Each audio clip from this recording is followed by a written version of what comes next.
Good afternoon. My name is Mark Smith. I'm the Regional Conservation Director for the National Wildlife Federation's Great Lakes Office. My zip code is 48103.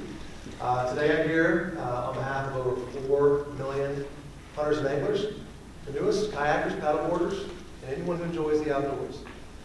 We're worried about Asian carp. We're worried about invasive species coming into our Great Lakes and leaving the Great Lakes and going into the Pacific Basin across our country. We want to thank you for the time you've done on researching this project and the study. We know this takes a lot of time. We wish it took a little shorter time, but nonetheless, we appreciate your time and the opportunity to speak today. National Wildlife Federation and our 4 million members supports the TSP.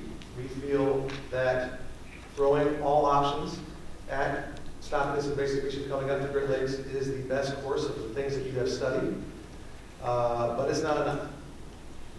We feel that there should be some other things that you should look at as a part of this 3-year process, or year and a half left, looking at concepts like an AS treatment lock technology, in addition to what you have looked at before.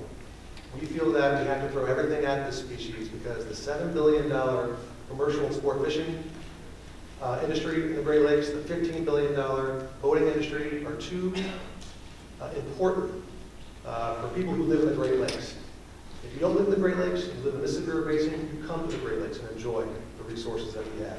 It's a part of our way of life, and that's why people choose to live in this area. So we support the TSP moving forward. I will say that we also support a 100% federal cost share.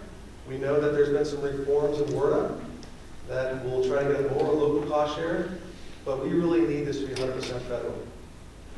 This is too big of an issue that is a national impact that we would really push for that. And as we mentioned, also, this is only a one-way option. Congress authorized the Corps to look at two-way, and we feel that that has to be done.